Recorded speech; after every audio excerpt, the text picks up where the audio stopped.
Hello दोस्तों, सामान्य ज्ञान के इस वीडियो में आपका स्वागत है, जिसमें हम उन प्रश्नों को लेकर आते हैं जो सभी प्रतियोगी परीक्षाओं की दृष्टि से अत्यधिक महत्वपूर्ण प्रश्न होते हैं। चाहे आप एसएससी की तैयारी कर रहे हो या रेलवे की तैयारी कर रहे हो, बैंकिंग की तैयारी कर रहे हो, किसी भी exam UP PCS IAS PCS किसी भी एग्जाम की तैयारी कर रहे हो, ये प्रश्न आपके लिए काफ़ी महत्वपूर्ण है। और दोस्तों, ये प्रश्न काफ़ी बार पूछे गए हैं। तो चलिए शुरू करते हैं दोस्तों आज का ये सामान्य ज्ञान का वीडियो। हमारा सबसे पहला प्रश्न है, ट्रेटाडुथाइल लैड पेट्रोल में क्यों मिलाया जाता है? तो इसका उत्तर है एंटी नॉकिंग रेटिंग, यानी अपस्फोटन की दर को बढ़ाने के लिए हमारा जो है तेल जो है पेट्रोल में मिलाया जाता है। अगला प्रश्न है, हीरे की चमक होती है तो पूर्ण आंतरिक परावर्तन के कारण जो है हीरे की चमक होती है।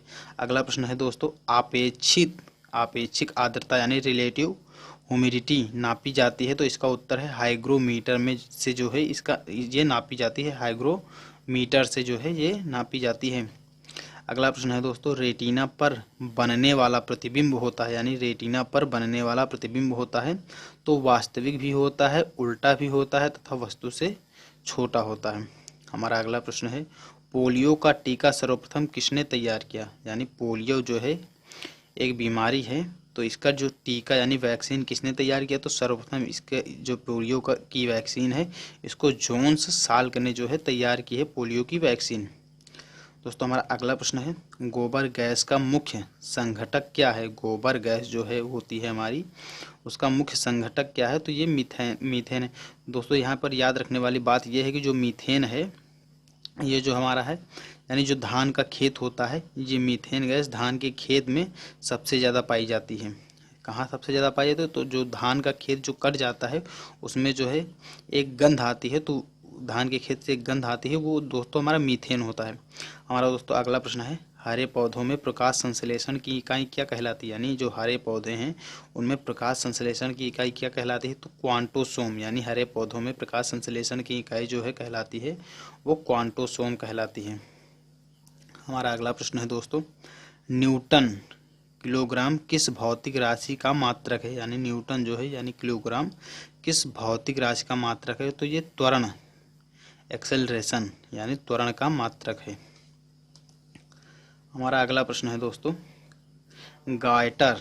गायटर नामक रोग शरीर में किसकी कमी के कारण होता है? यानी गायटर एक रोग है जो कि आयोडीन की कमी के कारण होता है। गायटर एक रोग है जो कि आयोडीन की कमी के कारण होता है, यानी नमक की कमी के कारण हमें गायटर होता है। अगला प्रश्न है दोस्तों, वायरोलॉजी में किसका अध्ययन किया जाता है? तो विषाणुओं का। वायरोलॉजी में किसका अध्ययन किया जाता है? तो दोस्तों विषाणुओं का अध्ययन वायरोलॉजी में किया जाता है। हमारा अगला प्रश्न है दोस्तों, विटामिन सी का रासायनिक नाम क्या है? तो एस्कॉर्बिक एसिड, यानी विटामिन सी का जो रासायनिक नाम है वो एस्कॉर्बिक एसिड है। दोस्तों, यहाँ पर ध्यान रखने वाली बात है कि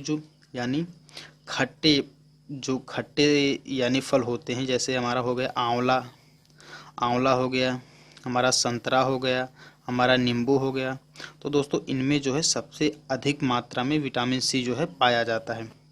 विटामिन सी सबसे अधिक किस में पाया जाता है? तो नींबू हो गया, संतरा हो गया, तो जो खट्टे पदार्थ हैं, आंवला हो गया, खट्टे फल हैं, उनमें जो है हमारा सबसे अधिक विटामिन सी पाया जाता है। और इसका रासायनिक नाम जो दोस्तों है एस्कॉर्बिक एसिड। विटामिन सी का रासायनिक नाम एस्कॉर्बिक एसिड है।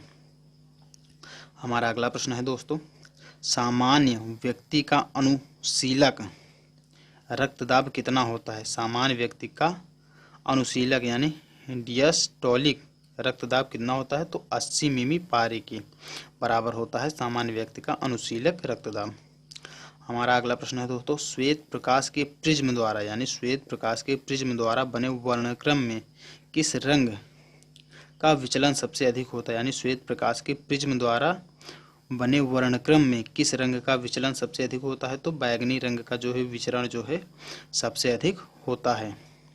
दोस्तों, हमारा अगला प्रश्न है, काइलोमल क्या है? यानी काइलोमल एक होता है जो ये क्या है? तो ये मर्क्यूरस क्लोराइड यानी Hg2Cl2, यानी काइलोमल जो है इसको मर्क्यूरस क्लोराइड कहते हैं, इसका रासायनिक नाम है। और इसका जो सूत्र है मर्क्यूरस क्लोराइड का Hg H2Cl2। दोस्तों हमारा अगला प्रश्न है, सिंदूर का रासायनिक नाम क्या है? यानी जो औरतें हैं जो हैं माथे में सिंदूर लगाते हैं, वही उसी सिंदूर की बात हो रही है।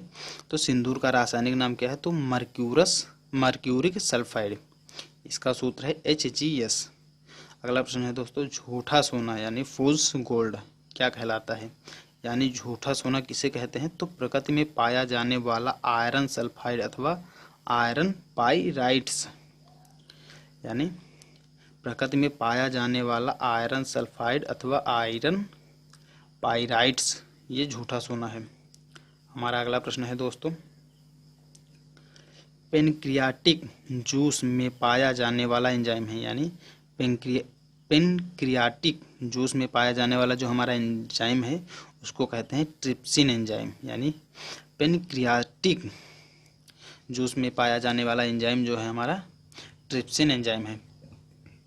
अगला प्रश्न है दोस्तों, आंतों में प्रोटीन को अमीनो अम्ल में अपघटित करने में उत्प्रेरक होता है, तो इसका उत्तर है पेप्सिन एंजाइम, यानी आंतों में प्रोटीनों को अमीनो अम्ल में अपघटित करने में उत्प्रेरक होता है, उसको कहते हैं पेप्सिन एंजाइम। हमारा अगला प्रश्न है, एस्ट्रोडी क्या है? तो ये ब्रह्मांड के विकास का अध्ययन करने वाला जापानी एक्सरे उपग्रह है, यानी एस्ट्रोडी ये है ब्रह्मांड के विकास का अध्ययन करने वाला जापानी एक्सरे उपग्रह है। हमारा अगला प्रश्न है दोस्तों, ध्रुव तारा यानी पोल स्टार आकाश ये क्या है? तो ध्रुव तारा पोल स्टार आकाश में एक ही स्थान पर दिखाई देता है जबकि अन्य तारे नहीं, इसका क्या कारण है? यानी हमारा प्रश्न है, ध्रुव तारा आकाश में एक ही स्थान पर दिखाई देता है जबकि अन्य तारे नहीं दिखाई देते, इसका कारण है ध्रुव तारा का पृथ्वी के घूर्णन यानी अक्ष की दिशा में स्थित होना। हमारा अगला प्रश्न है दोस्तों, मनुष्य हृदय में सामान्यतः प्रति व्यक्ति यानी मनुष्य हृदय में सामान्यतः प्रति मिनट कितनी बार स्पंदन करता है, यानी सांस लेता है? तो 72 बार जो है सांस लेता है। दोस्तों यहाँ स्पंदन से तात्पर्य है कि सांस लेना। मनुष्य हृदय में सामान्यतः प्रति मिनट कितनी बार स्पंदन करता है? तो इसका उत्तर है 72 बार। हमारा अगला प्रश्न है, स्फिग्नोमैनोमीटर नामक यंत्र से क्या नापते हैं? यानी स्फिग्नोमैनोमीटर नामक यंत्र से क्या नापते हैं? तो इसका उत्तर है रक्तदाब यानी ब्लड प्रेशर नापते हैं। स्फिग्नोमैनोमीटर से ब्लड प्रेशर नापते हैं। हमारा अगला प्रश्न है दोस्तों, सन 1902 में कार्ल लैंडस्टीनर ने किसकी खोज की थी?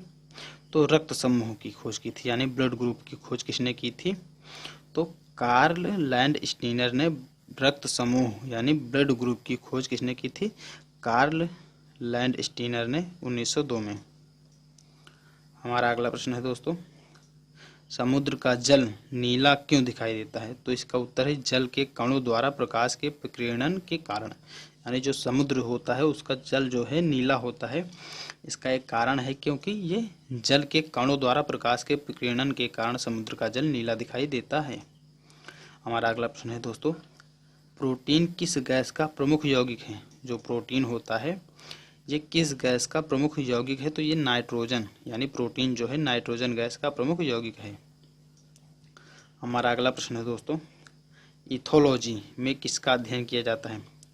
यानी इथोलॉजी में किसका अध्ययन किया जाता है? तो जानवरों के व्यवहार का अध्ययन उनके सामान्य वातावरण में किया जाता है, ये इथोलॉजी में किया जाता है। दोस्तों हमारा अगला प्रश्न है, नोबेल पुरस्कार से सम्मानित होने वाली विश्व की प्रथम महिला विज्ञान के क्षेत्र की थी, वह कौन थी? मैडम क्यूरी 1930 भौतिक विज्ञान के क्षेत्र में थी और ये विश्व की प्रथम महिला थी जिन्होंने नोबेल पुरस्कार हासिल किया। तो नोबेल पुरस्कार हासिल करने वाली विश्व की जो प्रथम महिला हैं वो मैडम क्यूरी हैं और इनको 1930 में भौतिक विज्ञान के क्षेत्र में नोबेल पुरस्कार से सम्मानित किया गया था 1930 में। हमारा अगला प्रश्न है दोस्तों, पानी में सुई तो डूब जाती है जबकि भारी भारी समुद्री जहाज तैरते रहते हैं? इसका क्या कारण है? तो जहाज के डूबे हुए भाग से हटाए गए पानी का भार सारे जहाज के बराबर होता है, इसलिए वह प्लवन करती है। सुई के द्वारा हटाए गए पानी का भार सुई के भार से कम होता है, यानी सुई के द्वारा हटाए गए जो पानी का भार है वो सुई से कम होता है, इसलिए जो सुई है ये पानी में डूब जाती है। हमारा अगला प्रश्न है दोस्तों, भारत का स्वदेश निर्मित इंडिजीनियसली बिल्ट दूसरी पीढ़ी का पहला उपग्रह कौन सा है? यानी भारत का स्वदेश निर्मित दूसरी पीढ़ी का पहला उपग्रह कौन सा है? तो इनसेट 2A है।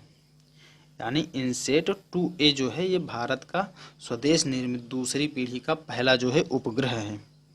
हमारा अगला प्रश्न है दोस्तों, सूर्य के प्रकाश की सहायता से शरीर में किस विटामिन का निर्माण होता है? यानी सूर्य के प्रकाश की सहायता से शरीर में किस विटामिन का निर्माण होता है?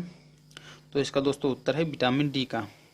यानी अगर आपके शरीर में विटामिन डी की कमी है तो आप जो सुबह का जो सूर्य निकलता है उसके सामने आप करीबन 5 से 6 मिनट आप उसके सामने बैठ सकते हैं, धूप ले सकते हैं, तो इससे जो विटामिन डी की जो मात्रा है हमारे शरीर में संतुलित हो जाती है, विटामिन डी की मात्रा हमारे शरीर में बनी रहती है।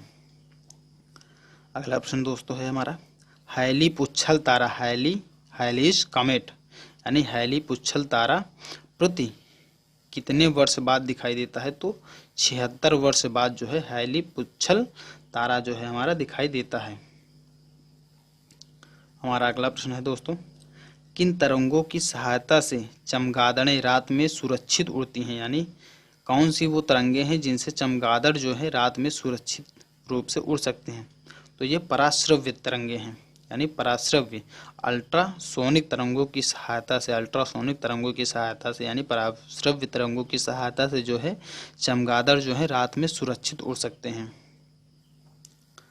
हमारा अगला प्रश्न है दोस्तों, HIV यानी ह्यूमन इम्यूनो वायरस, HIV का पूरा नाम है ह्यूमन जो है इम्यूनो वायरस जो है HIV का पूरा नाम ह्यूमन इम्यूनो वायरस है। और HIV विषाणु से कौन सा रोग होता है? तो दोस्तों इससे एड्स होता है। HIV विषाणु से कौन सा रोग होता है? तो एड्स होता है। हमारा अगला प्रश्न दोस्तों, रक्त का थक्का जमाने में कौन सा विटामिन सहायक है? जो हमारा यानी कहीं कट जाता है, शरीर का कोई भाग कट जाता है तो उससे जो है काफ़ी ज़्यादा खून निकलने लगता है, तो जो उस खून पर जो थक्का लगता है तो यानी वो थक्का जो लगता है वो थक्का जमाने का कार्य कौन करता है? तो ये विटामिन के करता है। रक्त का थक्का जमाने का कार्य जो है विटामिन के करता है, रक्त का थक्का जमाने का कार्य। हमारा अगला प्रश्न है दोस्तों, एम्पियर सेकंड मात्रक है, यानी जो हमारा एम्पियर है ये सेकंड मात्रक है, किसका मात्रक है? आवेश की मात्रा का मात्रक जो है एम्पियर है हमारा। हमारा अगला प्रश्न है दोस्तों, लाफिंग गैस है तो लाफिंग गैस क्या है? नाइट्रस ऑक्साइड, यानी इसको कहते हैं हंसाने वाली गैस। हंसाने वाली जो गैस है इसको कहते हैं लाफिंग गैस। लाफिंग गैस किसे कहते हैं? तो लाफिंग गैस हंसाने वाली गैस को लाफिंग गैस कहते हैं। हमारा अगला प्रश्न है दोस्तों, बाह्य चुंबकीय प्रभावों से वैज्ञानिक यंत्रों की रक्षा की जाती है, यानी बाह्य चुंबकीय प्रभावों से वैज्ञानिक यंत्रों की रक्षा की जाती है। तो इसका उत्तर है लौह कवर में रखकर जो है बाह्य चुंबकीय प्रभावों से वैज्ञानिक यंत्रों की रक्षा की जाती है। हमारा अगला प्रश्न है दोस्तों, परमाणु बिजली घरों में किस प्रकार की न्यूक्लियर अभिक्रिया होती है? यानी जो परमाणु बिजली घर हैं उनमें किस प्रकार की न्यूक्लियर अभिक्रिया होती है? तो न्यूक्लियर संलयन यानी न्यूक्लियर फिशन, न्यूक्लियर संलयन जो है परमाणु बिजली घरों में किस प्रकार की न्यूक्लियर अभिक्रिया होती है? तो न्यूक्लियर संलयन होती है। तो दोस्तों आई होप कि ये वीडियो आपको पसंद आया होगा। दोस्तों अगर ये वीडियो आपको पसंद आया हो तो आप अपने दोस्तों को ये वीडियो शेयर कर सकते हैं, जिससे आपके दोस्तों को भी इस वीडियो का पूरा लाभ मिल सके। दोस्तों अगर आप नए हैं तो हमारे चैनल को सब्सक्राइब कीजिए, शेयर कीजिए। धन्यवाद दोस्तों।